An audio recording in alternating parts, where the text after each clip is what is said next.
purchased this car from a magazine while he was overseas and didn't expect the car before he bought it. This turned out to be a bit of a disappointment, as the condition of the vehicle was poorer than he first thought, and rather than use the car as a daily driver, he chose to restore it. The restoration process for this car entailed a complete body off and stripped down to bare metal. One good thing about these cars is that 6 bolts and a couple of electrical cables, you can lift the body completely off the chassis, so you can do one part at a time.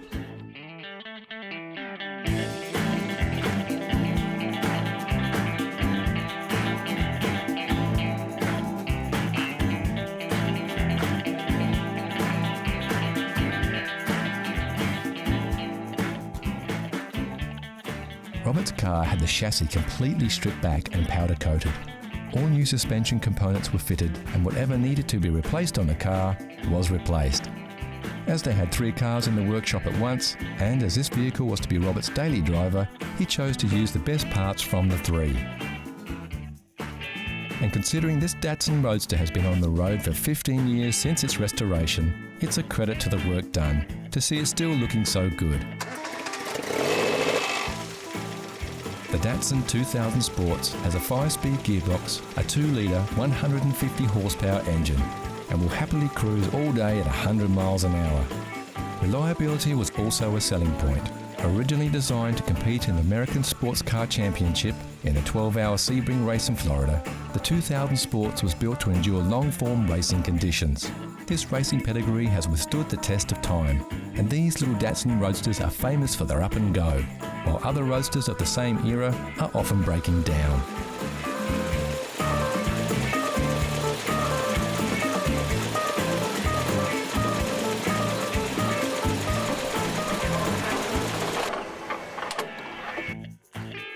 The cars were only ever sold in Japan, America, Australia, South Africa, and a few cars were sold into Finland for some reason or other. We're not sure why.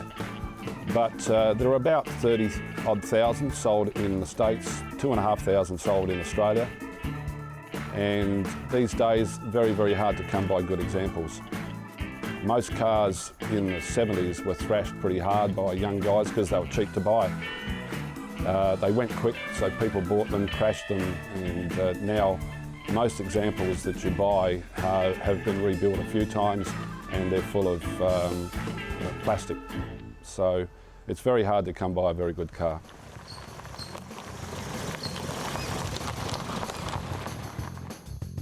Like most roadsters, the roof is really, really great for keeping the sun off your head, but not much good at keeping out the rain. It's believed the best way to keep dry in a Fairlady is to drive faster, a notion rarely complained about by their owners. What they did offer the new car buyer, though, was great design and performance inside and out. For starters, the car had a top speed in excess of 200 kilometres per hour, or just over 125 miles an hour. Pretty quick for its day, and much faster than the British roadsters it was competing against.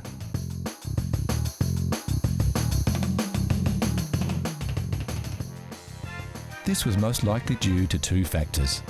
The buying public was still infatuated with British roadsters from MG, Austin Healey and Triumph, and pricing was competitive. Also, the Japanese car maker had yet to cement its reputation as a quality car builder, and it needed time to develop and prove its product would last through the years.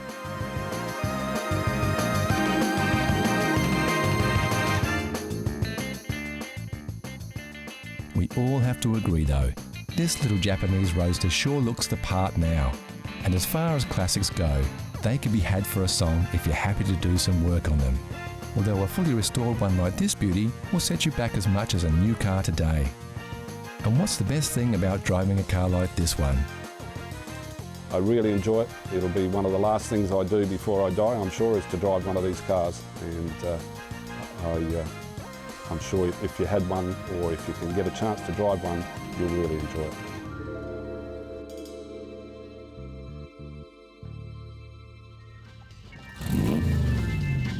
Here's a challenge for all you classic car fans.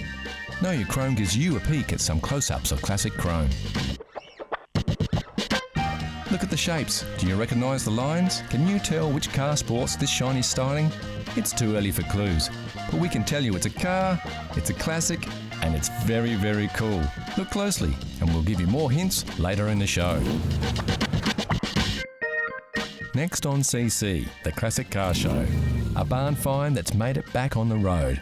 A Porsche great of tomorrow, and a groundbreaking US classic.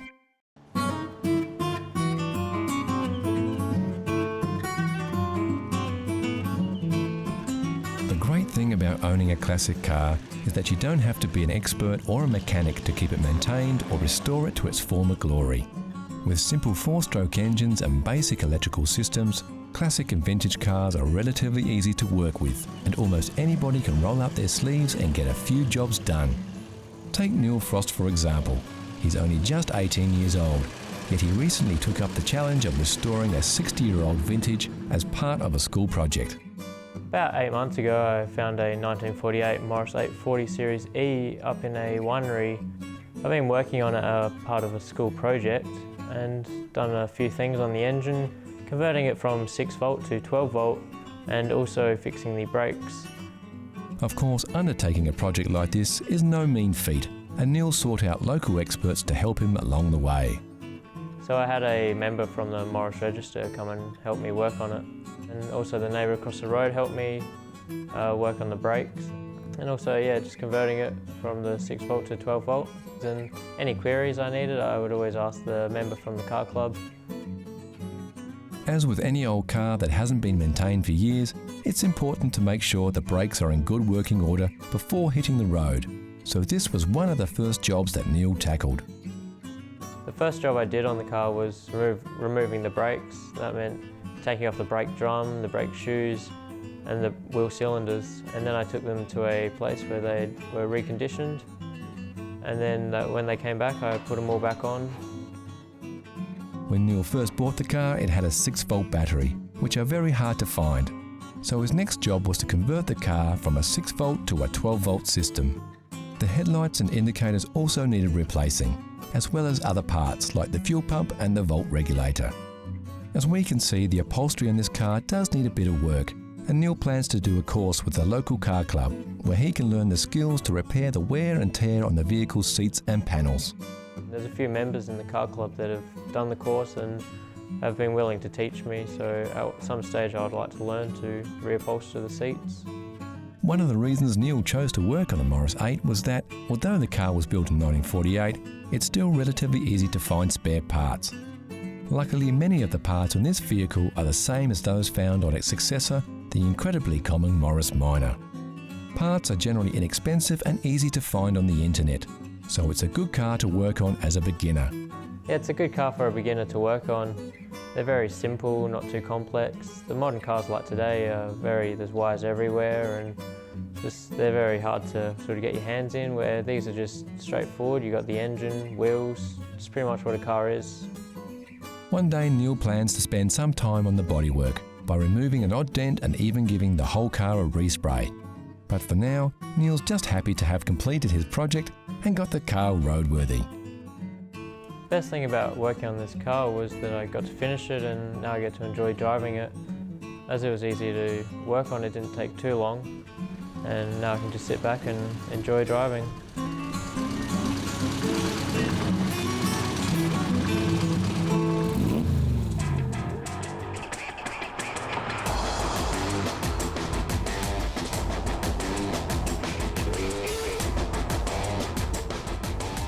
What you are looking at here is a classic of tomorrow.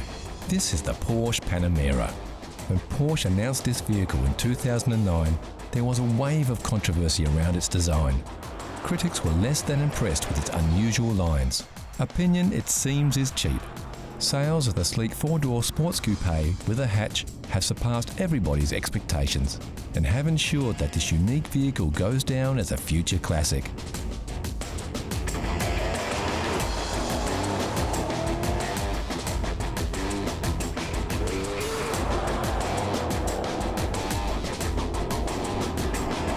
So why is a 4-door hatch so popular? Well, it's a Porsche for a start, and when it comes to aspirational purchases, Porsches are often at the top of the list. Then of course there is the sell factor. The key, we think, to this sports car success is its practicality. We are guessing most Porsche buyers are males over 40. Therefore they often have wives and kids. So what kind of sports car can a family man really buy without looking selfish? Here it is, the Porsche Panamera, today's classic of tomorrow. And why is it a classic of tomorrow? It seems every Porsche becomes a classic. So on this one, we're just going with the flow.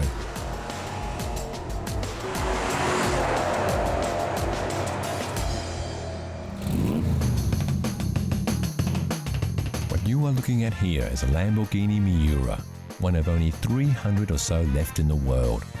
Credited as being the first commercial mid-engine sports car, only 764 Miuras were built between 1966 and 1972.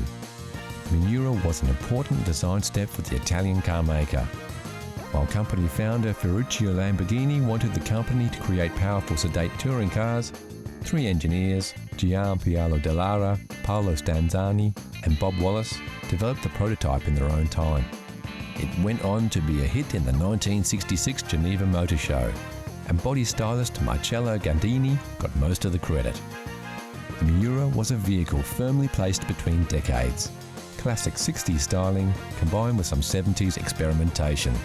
This resulted in a car that was truly unique. Some consider the pop-up headlights to be a fad of the time, but in actual fact were a necessity. For the car to be legal in some countries like the USA, which had regulations on minimum headlight height, rather than restyle the body, the headlamps would raise up via small electric motors.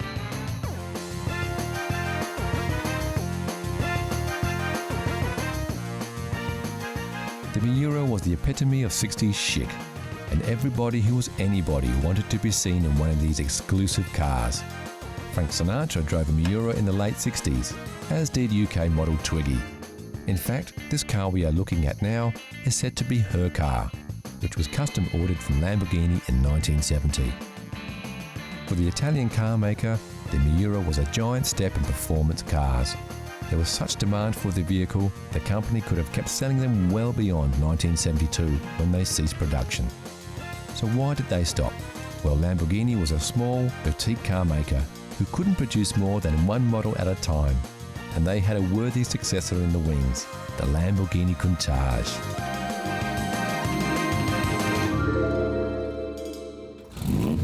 So how well did you go with your first peek? How well did you know your chrome? Here's a quick update. Did you guess it right away, or are you still pondering? Take a look at these shots. We're showing you a little more of the car here, so you should be able to pick it. The answer is coming soon.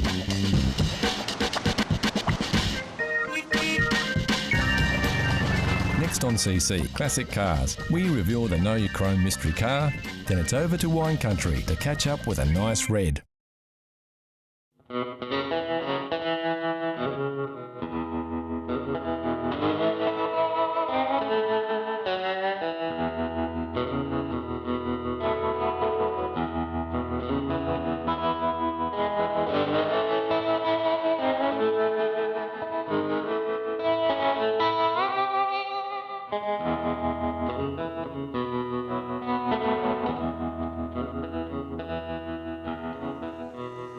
Some cars seem to be locked into a time, even though they span several decades. When most people look at the lines and designs of this classic American sports car that seems to ooze more muscle than hustle, they think 1980s. Surprisingly, this incredible example of a Corvette Stingray was built in 1968. This just goes to show how far ahead the design of this car really was. It's common for a name to travel over decades of car manufacturing, but rare for the car to go relatively unchanged. The body styling on this model continued for 15 years, longer than any other Corvette. What makes the 68 Corvette unique, it's the start of a new model, new year. It started what they call the Coke bottle shape. What it makes it unique from other Corvettes of that era is little subtleties to the design. Things like reversing lights on the bottom valance panels that's not on any other model. right up to 72. It is a chrome bumper, what we call a chrome bumper model, and they finished in 1972, and then after that they were rubber bumpers. Built by Chevrolet, the Corvette Stingray was groundbreaking in its styling and performance. One of the most recognisable muscle cars in history, the Corvette Stingray was a true evolution of American sports cars. A break from European-influenced two-seaters to a true American classic.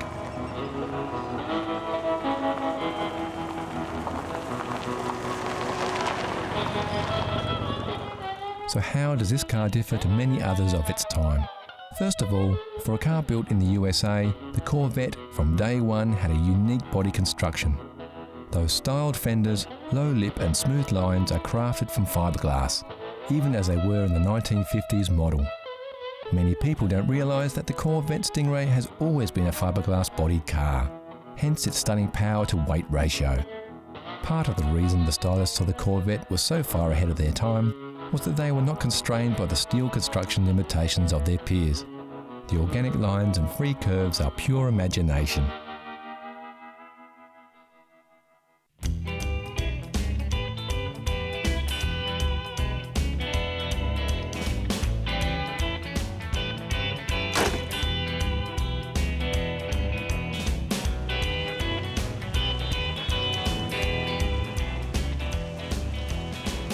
Many fans of the Corvette Stingray grew up watching American television shows, where the car often had the starring role. This has helped fuel the passion for the muscle car across the globe. Fans of the car love its beautiful shape, clean and flowing lines, and no matter what angle you look at it, it's a lovely car. This is most likely a deciding factor in the design's longevity. This particular Corvette Stingray is quite unique. You would be hard-pressed to find an original car. That is to say, all the parts on this car are as they were from the factory. Sure, it's been restored, but it's as stock as the day it rolled out of the showroom. Some purists may note that the steering wheel is not original for this car. Well, Gary has this restored, but is reluctant to use it day to day. And how much would a car like this cost? Well, when they rolled off the factory floor in 1968, the manufacturer's retail price was around $6,000, which equates to about $36,000 now, or about £22,000. The early Corvettes have appreciated due to their popularity, and this example would fetch about $80,000. There are some very rare Corvettes that have sold for more than $800,000, but these are few and far between. The power plant under the hood is also a little unique. It features a Holley Triple 2-barrel carburettor, or tri-power carburettor on a big block engine. The motor in the 68 Stingray came in several different varieties of 427, a small block and a big block. It also came in different horsepowers. Not only is this a big block, but also the 400 horsepower model.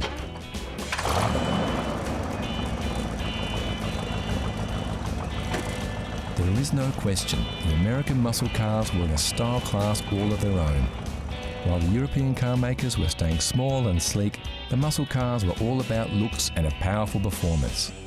And when you put that much power in a relatively light vehicle, something has to give. What's the car like to drive? I mean, it's very basic. It is a 1968, so the technology's not there like a new car. But it's like sitting, once you're in there, it's like sitting in a cockpit of an aeroplane. You're very low down, and the bonnet is very, very long. So it takes a bit of getting used to see over the front. In a straight line, it's magnificent. Out in the open road with the top down, it's a lovely free feeling. It's not that terrific when you come to cornering. It's not a good cornering car. The back end tends to want to swish out, sway out a bit if you give it a bit of gas. But out on the open road, as long as you're going straight, it's a beautiful car to drive. It's not every day you see a car over 40 years old rolling out of a winery and feel the twinge in your neck as your head turns just a little too far. It's cars like the Corvette Stingray that help keep the passion for classic cars alive.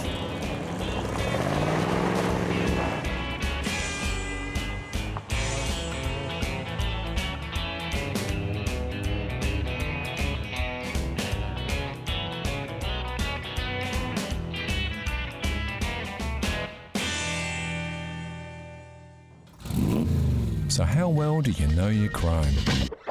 If you said it was a 1976 Porsche 911 Carrera 3, you'd be right.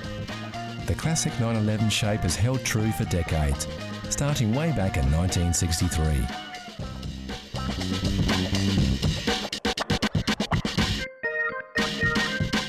Some of you will be wondering just how you were supposed to pick the exact model. Well, it's the bumpers on this beast that are the dead giveaway.